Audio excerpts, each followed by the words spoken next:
Hello everyone and welcome back to my channel. I hope you're all doing really well. So welcome to the first video in my knitting series. Recently I have had an awful lot of questions about knitting and my knitting journey and how to get started as a beginner. So I asked over on all of my social platforms on Instagram, Patreon and YouTube for knitting questions, and I had so many more knitting questions than I was ever expecting, really. So it really confirmed to me that perhaps it was time to do a knitting series. I always feel as though my channel is primarily a sewing channel, which of course it is really. I tend to talk mainly about sewing and dressmaking and making clothes, but obviously especially more recently, knitting has become a big part of my sort of handmade journey life and I'm incorporating more knitting into my plans, my making plans, and I'm thinking more strategically about what I want to knit in terms of building a cohesive wardrobe, one that sort of goes together well and one that is filled with things I actually want to wear. So I thought I would film this first video as a bit of a knit and chat because, well, for one thing I wanted it to be nice and relaxed, but also this video is going to be more about my own knitting journey because I had quite a lot of questions about that, about how I got started and sort of equipment I have and how I learned to knit and that kind of thing. So I've sort of grouped all of those questions into today's video and I thought I would knit along while I'm talking, and then hopefully you can see how I knit, because I don't think I knit how some people knit. I know I knit in a bit of a strange way, so I tend to sort of knit like this. So I would knit and then I would drop the yarn. So I'll put my needle in, drop, wrap, and then pull through. I don't wind the yarn around my fingers and I don't do continental knitting or anything like that. This method has been how I've knit since I was a teenager, I think, and I've probably got pretty speedy at it now.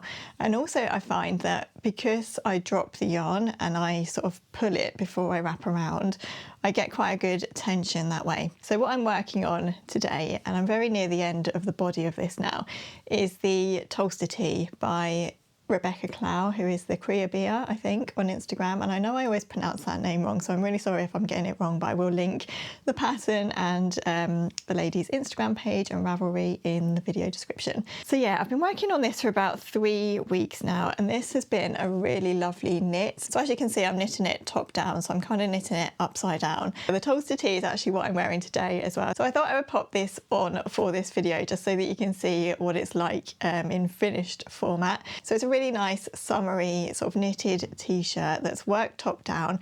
There are these raglan increases here, so it's a raglan construction, short sleeved, and then it's quite cropped as well. So there are some German short rows involved in this pattern, which I think I'm getting a little bit more familiar with now actually. It didn't take me too long actually to sort of get over those. I feel like I need to knit them in one go, but then when they're done, they're kind of done and they're not as bad as you ever imagine them to be, or that's what I found anyway.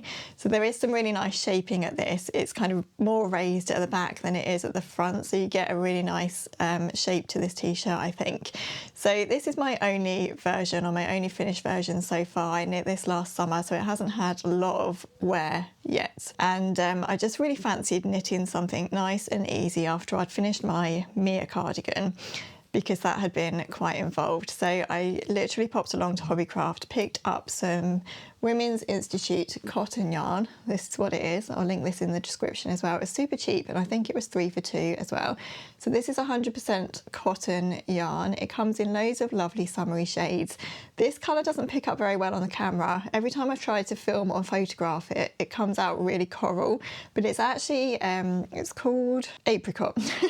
It's called apricot. So it's more of an orangey tone than it is pink, but it really wants to show up as pink on the camera. And I decided just to sort of start a simple stocking stitch version of this t-shirt. I'm going to knit it a little bit longer than the one that I've got on at the moment, just so that I can tuck it in or do a half tuck with it or something, and I hope that this is going to work really nicely in the summertime. So this is going to be the first video in this series. It probably will be a chatty one, so buckle up, get yourself a cup of tea, maybe knit along with me if you want to, or maybe work on a sewing project or something like that, and we can just spend a nice however long just chatting about knitting while I work on this. I think I've got about 3 centimetres more to knit until I'm at full length, and then I need to stop and knit the rib, which means changing needles.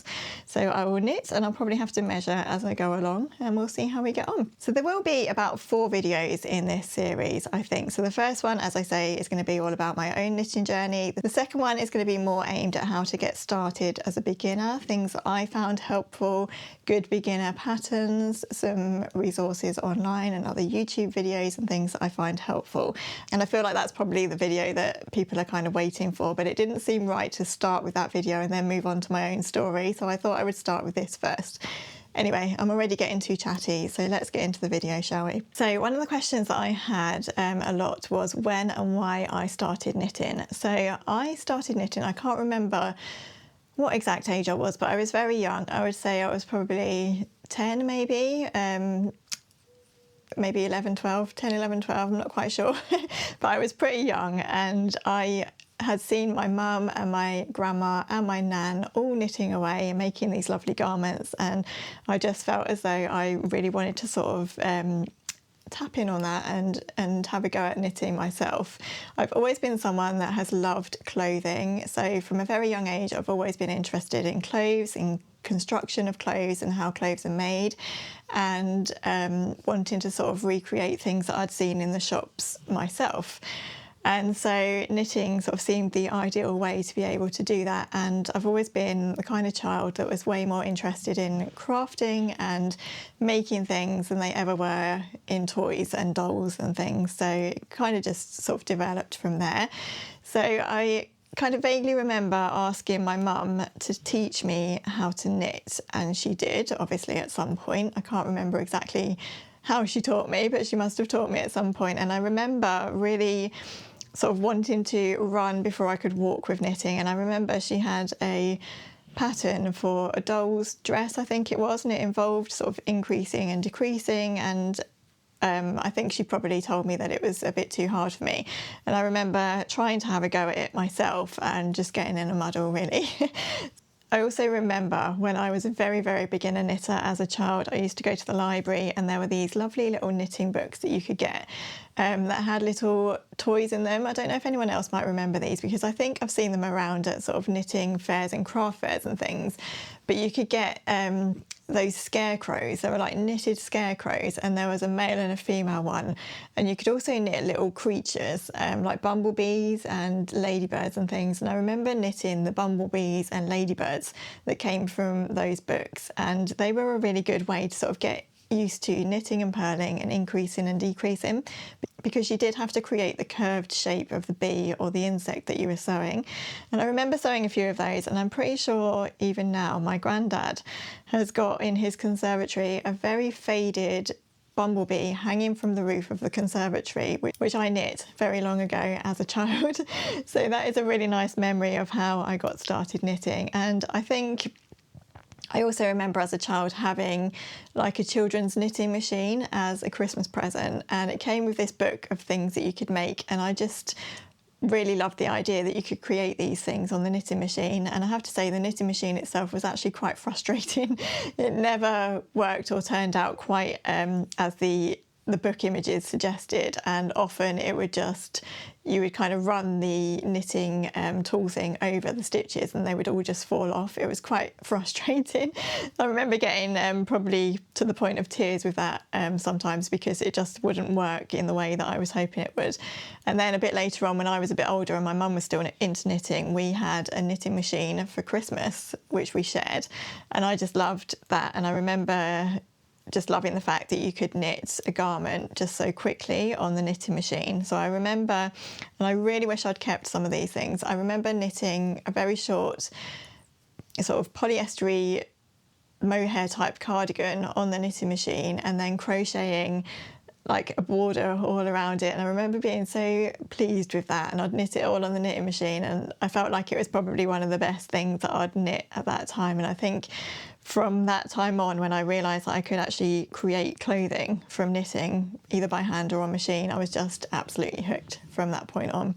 So another sort of question that someone asked me about, and I know I've mentioned or I've touched on this in a few videos, is the link between knitting and mental health. And I am a massive advocate, I think, for knitting and, well, any kind of craft really, and obviously sewing too, for how good anything that you do with your hands is for your mental health. So going back to my childhood again, I went through a very anxious period in my teenage years where I was really struggling to go to school, and without sort of going into too much detail, I don't remember how long it lasted now. At the time it felt like forever. It probably wasn't actually that long, but it was very difficult at the time, and I really did struggle to sort of go to school and get through the day. And the thing that really kept me going throughout that anxious time was the fact that I just loved knitting so much. And I remember thinking about knitting in the day and the fact that I could sort of get through the day at school and go home and do my knitting. It just felt like such a comforting thought, and it really kind of got me through the day. And I think even then, at that young age, I was always thinking about what I could make next and what yarn I could buy, what patterns I could buy, and that kind of thing. And having that thing to focus on really did get me through. So there was that side of it, but also, as I always probably bang on about, the fact that you are doing something with your hands and keeping your hands busy really does calm your mind. So if you are prone to anxiety, feeling overwhelmed, overthinking, all of which I am prone to from time to time, although I would say I'm much better now in my older years than I was when I was younger, I can't really sort of tell you enough how beneficial knitting or even crochet or anything like that can be. So yeah, I can't go on about this too much, but I feel like I could talk about it all day really. And I know that my mum would say the same, and lots of people that I've spoken to who have had anxious times and who are knitters and crafters. And it doesn't have to be knitting and sewing. It could be anything like painting by numbers, jigsaws, anything really that keeps your hands busy and keeps you away from sort of overthinking is always good for your mental state. But that's my journey in terms of knitting and mental health. I just remember that time being quite horrible and quite difficult. But I do remember vividly that I was knitting a blue chunky cardigan, and I used to think about that cardigan when I was at school and just couldn't wait for the time where I could just get home and just sort of carry on knitting. I know I was a bit of a strange child, but there you go. So another question was about the first projects, the projects that I started with and the mistakes that I made. So obviously with anything that you're learning, I have made many a mistake with my knitting, just as I have with my sewing. And with everything, it's the mistakes that make you learn and make you better, and I wouldn't really have it any other way. But I think I've already touched on the fact that I started knitting as a child by knitting little toys and things. If you are an adult wanting to learn to knit, and I will go into more detail about this in the beginner video, which is coming up next week or whenever I manage to get around to filming it, that it's always really good to start with something very basic. So I also remember knitting things like scarves, because obviously a scarf is just an amount of stitches and a length of knitting, isn't it? And I do remember sort of being given scraps of yarn and just knitting into a scarf. I know for me, I think I really wish that I had kept some of my knitted garments, the things that I knit in my teenage years. Why didn't I keep them? I don't know, but I didn't. I don't think my mum's got them anywhere in her loft, or my dad. I don't think they have, but it would be lovely if they did and I could just get them out and have a look at them. It's a real lesson to me actually to maybe try and keep more of the things that I make rather than getting rid of them, because I have passed on many things that I've knitted for my children as well to my nieces and nephews and things, and I think eventually they've gone to charity, and now and again I do wish that I'd just sort of kept them for the memories. But yeah, I started with very basic cardigans and jumpers and things that I could knit flat. I did not learn to knit in the round. That is something very new to me, and knitting flat was just the thing that we did back in those days, or that was what I was surrounded with anyway. I don't remember ever seeing anyone knitting in the round. It seems like quite a modern thing to me, but perhaps it isn't. Perhaps it's just something that I've cottoned onto in the last couple of years. But anyway, I did learn to knit flats, and I think I would go for the most basic patterns that I could and just probably stocking stitch Mainly, I remember knitting quite a lot of sort of raglan cardigans because they are quite easy to knit in terms of increasing and decreasing and things like that. So yeah, I think I just started with a nice chunky yarn, super cheap acrylic yarn that I used to buy from a shop local to us in a local town. And I also remember in the very early days of my knitting, my grandma had a wool shop at the end of her road, and I remember going into that and sometimes looking at the patterns and things. But I didn't have a lot of money to be spending on yarn and patterns, so I used to probably steal my mum's knitting patterns that she had and just get the cheapest yarn that I possibly could and just sort of practice with that. So yeah, started with very basic flat knitted garments, which I used to have to sew up, and even back then I always hated sewing up. So that is one good thing about learning to knit in the round, there is less sewing up to do. In terms of mistakes, I think a lot of the mistakes in inverted commas that I made were probably around sizing and fit again, because as with sewing and any clothing that you make, it takes a while to get used to the fit of things, doesn't it? And learning how to adapt patterns and things. And yeah, I obviously didn't really understand that in my early knitting days. So I would often imagine that something was going to turn out much better, I'm going to say, than it actually did. And I'm sure that there were a few sort of knitted garments, or many knitted garments actually, that I never really wore. And I do remember planning vividly in my mind this off-the-shoulder jumper that I was going to knit and wear out one Easter when we were going out with my grandparents. We always used to go to them at Easter time and they would take us out for the day, and I really wanted to knit and wear this sort of off-the-shoulder jumper. And I did knit it, and I just remember it being so oversized and baggy, and it just did not suit me in the way that I had imagined in my head at all. So that is a big learning curve. I think just like sewing, really, you've got to learn about sizing, you've got to learn about different yarn weights and the kind of fabrics that different yarns produce and how they're going to feel on you, and all of that kind of stuff, just as you do learn with sewing. So yeah, I would say that those were mistakes that have helped me to learn along the way. And like everything, it just helps you to grow, doesn't it, and get better. So the next question I had was how knitting fits into your handmade wardrobe. I'm just glancing down because I've got all the questions there to refer to.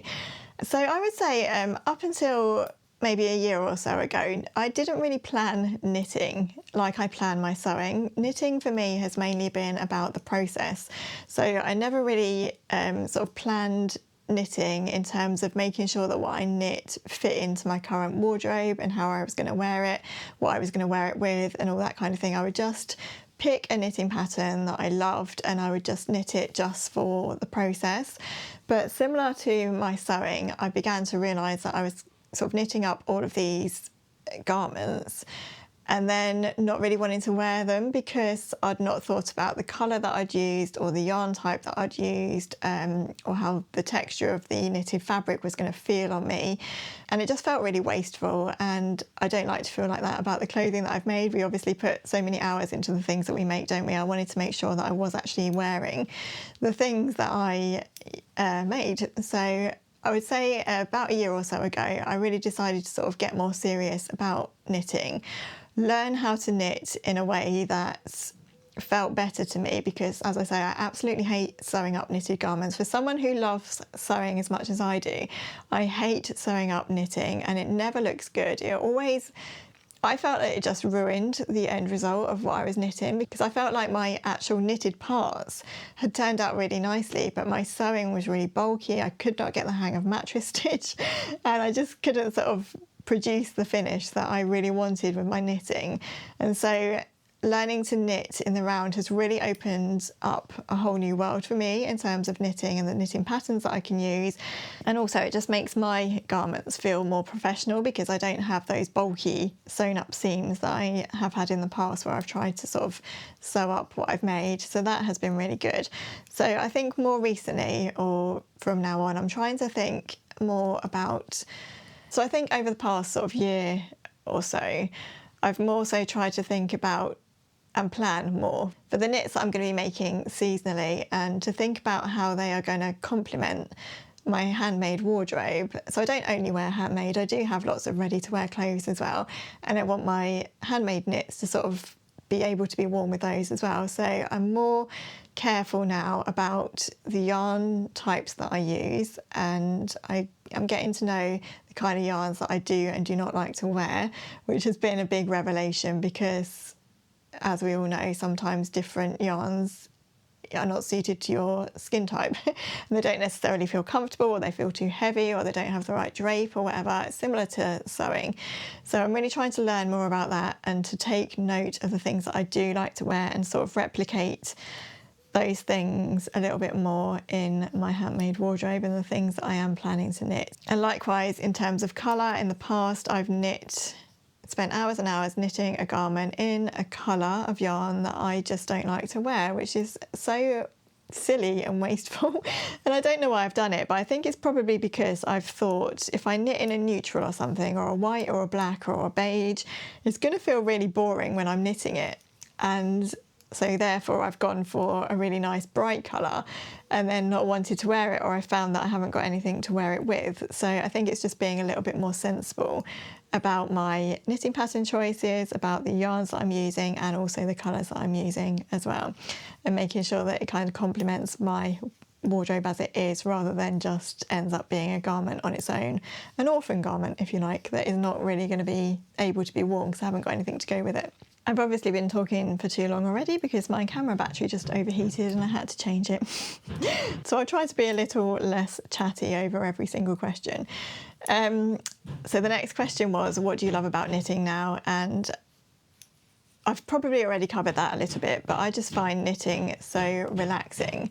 I just love the fact that I can, as you can probably see now, if I'm knitting something that's stocking stitch, I can just do it without looking really. So I can easily watch something in the evening and be knitting like this. And I just find it so relaxing to have something in my hands to do. And I also love now the fact that my knitting skills are sort of developing, and I'm feeling as though I'm more able to tackle more difficult patterns, and I'm loving the fact that I can kind of see things on the high street more and attempt to recreate them and have them turn out as I'm expecting them to turn out, because I understand a little bit more now about sizing and things like that. So it's becoming really fun to me. I think my sewing is at a place now, and I don't want this to come across in the wrong way, because I'm definitely not a sewing expert. I haven't learned all the things, but I feel like my sewing is coming to a point now where I'm not at a point where I want to learn more, if you know what I mean. I'm happy with where I am with my sewing, and I'm quite confident in sewing quite a lot of garments. I'm not so confident in all of my knitting, so it's nice to have that sort of challenge of trying new things like the German short rows, and you know, fisherman's rib was new to me, and knitting a double knit button band has been new to me this past year as well. So learning new knitting skills has been really exciting. It's been something fun, and I just love the knitting doors that it's opening for me. And I'm just finding knitting accounts on Instagram at the moment and on Ravelry so inspiring, and I've got about 1 million knitting patterns saved of what I want to try and knit at some point. So yeah, that's what I'm loving about knitting at the moment. I would say at the moment, actually, knitting is something I look forward to as much, if not more so, than I do sewing, which is really interesting. And I'm glad that you are all kind of showing an interest in my knitting, because it means that I can share more of this with you, and I don't feel like I have to sort of keep it separate to the sewing. So yeah, thank you for that. And always feel free to ask me any knitting questions that you think I might be able to answer. I know I'm not an expert in knitting. I'm someone that's very much still learning, but I'm someone who is on a journey with it, and I might be able to help you along the way if I can.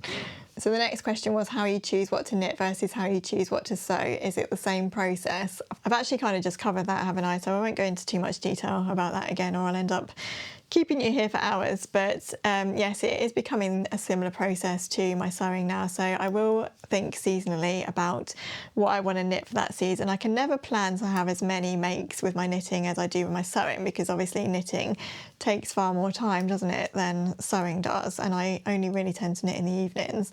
But it's always really nice to have some plans and some goals of what you do want to knit seasonally, and kind of see in your mind how you want them to incorporate into your handmade wardrobe, and what outfits you might put together with them, and that sort of thing. And that is quite inspiring to me, and it kind of keeps me going on a project where I might be getting a little bit bored of it and thinking about the next one. The next question is, where do you find your favourite patterns? So I very much use Instagram actually for inspiration. It's where I've found a lot of the patterns for the things that I've recently knit. So the Hive knits the first cardigan. I actually met Lizzie at a Rowan event that we went to last year, or maybe even 2 years ago now. Is it really 2 years ago? It possibly is, and I can't believe that if it was 2 years ago. But I met Lizzie anyway at a Rowan event, and she was wearing the short sleeve version of the first cardigan. And I just thought then, your cardigan's lovely. And I never actually got to say that to her, I think. I messaged her afterwards and said that I really loved her cardigan, and she said it was her own pattern.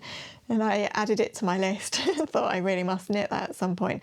And it did take me a while to get around to it, but I did it. And yeah, I probably wouldn't have found that pattern if I hadn't met her, and then ultimately sort of followed her on Instagram and got chatting with her. So yeah, Instagram is a big thing. And also I think what I tend to do is see something on Instagram that I like, realise that that person has a Ravelry page, pop over to Ravelry, have a look at all of their patterns, because you can then view the whole list of the patterns that they've got available, and go from there and just fall down a rabbit hole of what you want to knit. And then you can save things on Ravelry as well. So I'm building up a little collection of knitting patterns and things that I want to knit just through things that I've seen on Instagram and Ravelry.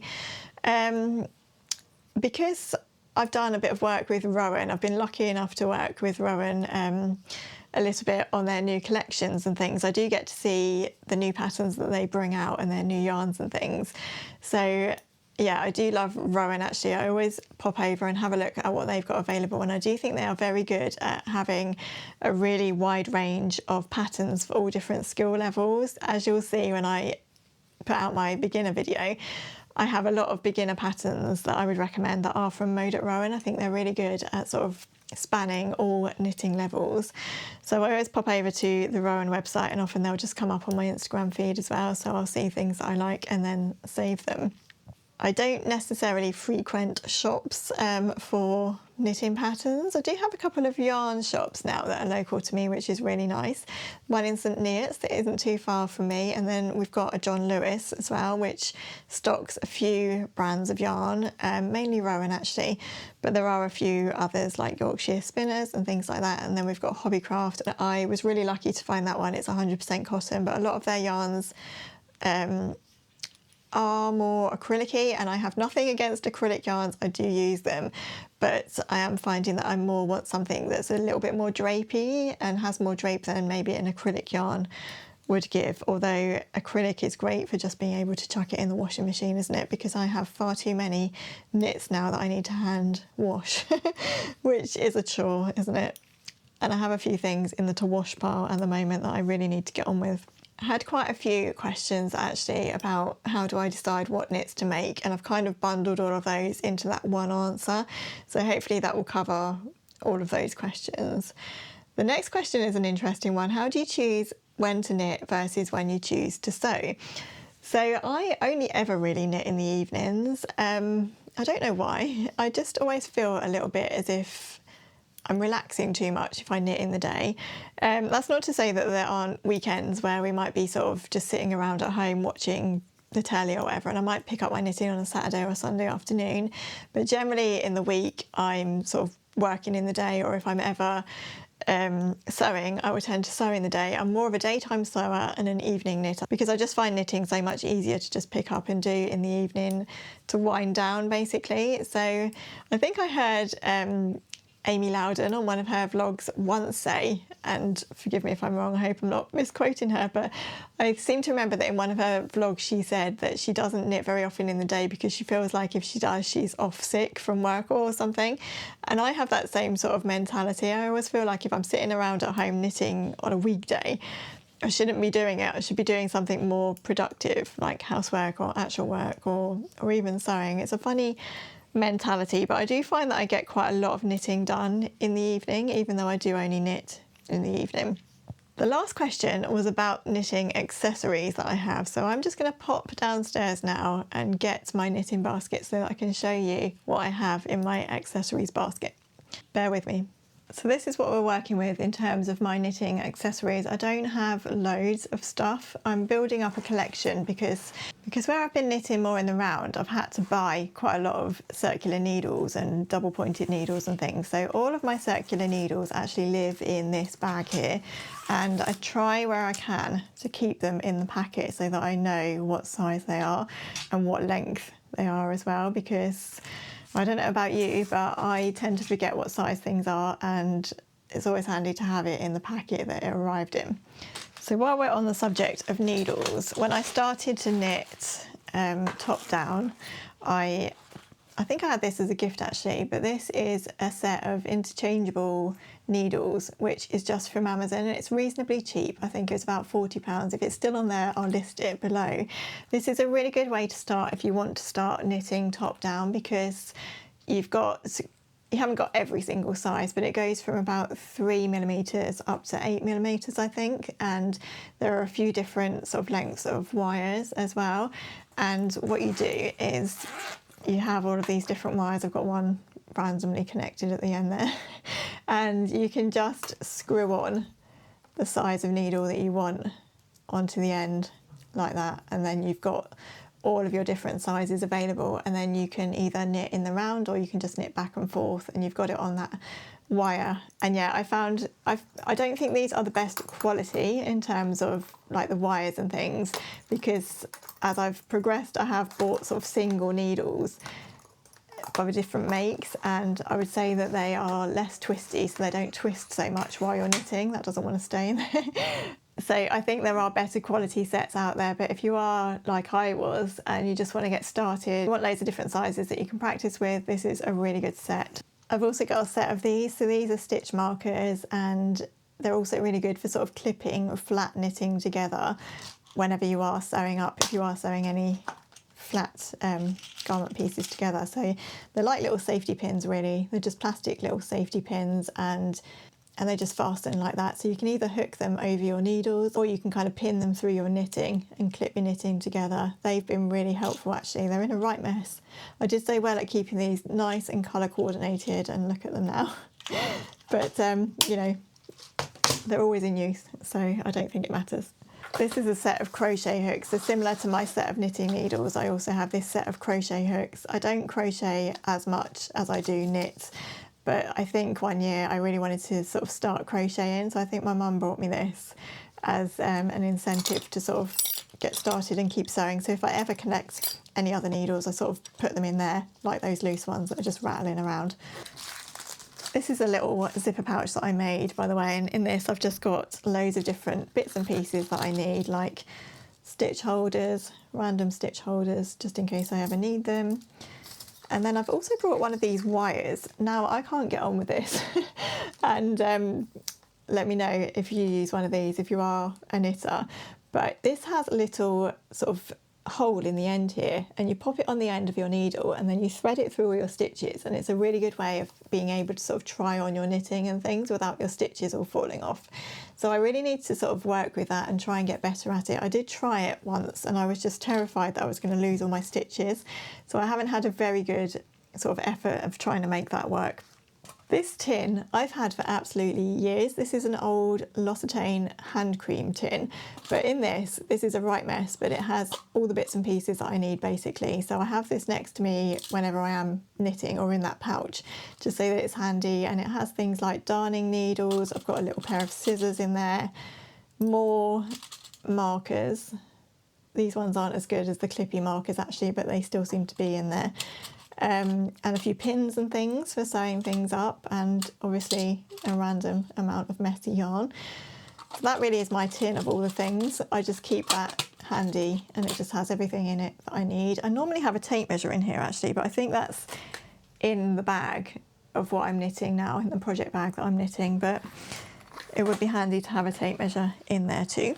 This is just a random bag which probably needs sorting out. I've got a few random bits and pieces in here. This is really good actually. This is one of those needle sizing things, so if ever you're not sure what your needle size is, you can put it through those holes and it will tell you what size your needle is. So that's always really helpful.